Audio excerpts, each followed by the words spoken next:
mazuri zaidi tuyapate hapa na tujue fedha ambazo ziko katika mchakato. Barabara. Limeulizwa swali kuhusiana na barabara ya Makambaku Songea. Ndugu zangu, barabara ile wote tunaitumia. Barabara hii ni barabara kubwa ya uchumi. Ni barabara ambayo wabunge wa mkoa wa Njombe wote kwa umoja wetu tumeweka kama barabara ya kipaumbele tunapoongea na serikali.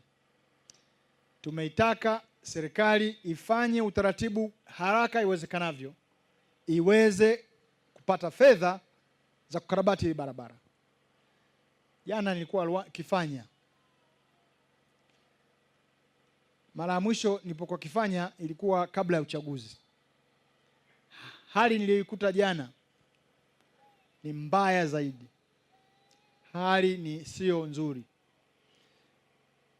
Hata ukarabati sana kama unawezekana katika karibu maeneo. Ukienda pale mjini, katikati ya mji ni viraka vitupu ambavyo na viraka vyenyewe haionekani kama vitahimili magari kwa muda mrefu.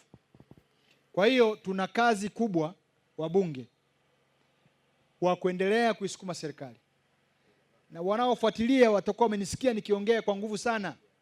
Sio mimi tu, na wabunge wengine wa mkoa wa Njombe kuitaka serikali ifanye utaratibu wa haraka wa kujenga hiyo barabara. Na mara ya mwisho waziri alisimama na kuongea kuhusu barabara hiyo. Na ikawa kwenye mitandao na wengine wakadhani mkandarasi atakuja baada ya siku 2.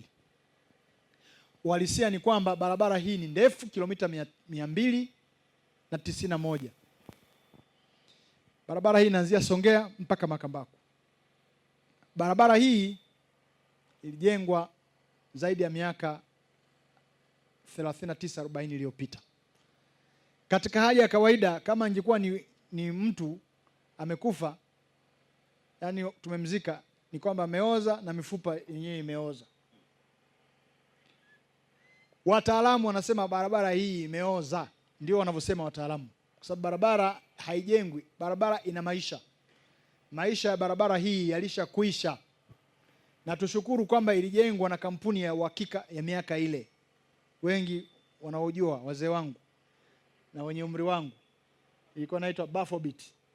Waingereza walijenga hii barabara. Angekuwa ni mchina wetu huyu, sasa nilikuwa ni vumbi yote hii. Ingekuwa ishafumuka kabisa, imefumuka. Sababu tunafahamu ujengaji wa Wachina. Sio barabara zote, baadhi ya barabara. Kwa hiyo msimamo wa serikali wanalitambua, wanalijua, wameweka kwenye kipaumbele kama barabara moja ya kiuchumi. Wameanza kutafuta fedha kwa ajili ya ujenzi wa hiyo barabara. Na wataijenga kwa awamu. Na bahati nzuri fedha zake inaonekana zitakuwa ni mkopo wa masharti nafuu kutoka Benki ya Dunia. Na wameweka kwenye hatua 2. Hatua ya kwanza itaanzwa kujenga kuanzia Songea kurudi nyuma. Wakati inajengwa mwanzoni ilianza Makambaku, ilikuwa nakwenda hivi. Sasa kwenye kurudia wanaanzia Songea. Kwa hiyo tusilalamike kwa nini wanaanzia Songea. Tulianza sisi. Na zimepatikana fedha za kuijenga hii barabara upya kuanzia Songea mpaka mpakani. Awamu ya kwanza. Wapo kwenye hatua za mwisho za mkandarasi kuanza hiyo kazi. Wakati mkandarasi atakapoanza ujenzi, serikali inaendelea na utaratibu wa maongezi na mazungumzo na wafadhili wale waliojenga au waliofadhili upande ule, ambao wameonyesha nia ya kujenga na upande wa kuanzia mpakani mwa Songea na Njombe mpaka Makambaku. Kama kuna barabara moja mimi ninaiangalia kwa makini na kwa umahiri na kwa kuhakikisha kwamba tunapata barabara nzuri, ni barabara ya Songea Makambaku. Kwa hiyo nakushukuru kwa swali. Siwezi kukuambia kwamba itaanza mwaka huu au mwezi ujao, lakini tunaendelea kusukuma. Na ukifuatilia vipindi vya bunge utatusikia bado tunaiulizia na tunataka serikali iendelee kutoa maelezo.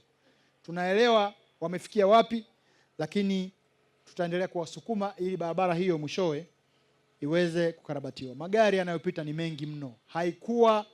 Haikukadiriwa itapitisha magari ya mzigo kiasi inayopitisha sasa. Haikukadiriwa. na kwa bahati mbaya sana magari makubwa ya mizigo yaliyo mengi yenye mizigo mkubwa tani 40 yameanza kupita kwenye barabara hii wakati muda wake umekwisha.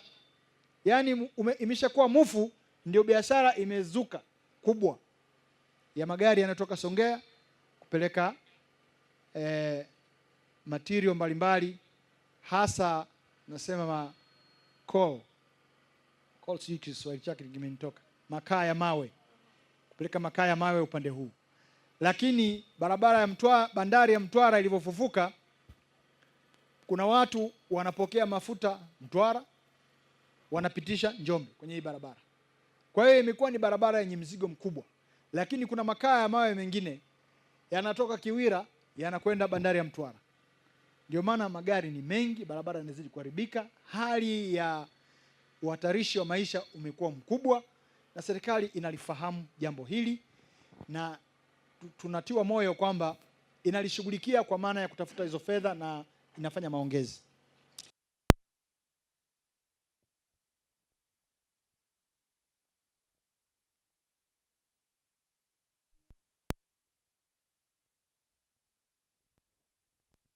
Inaninyima usingizi.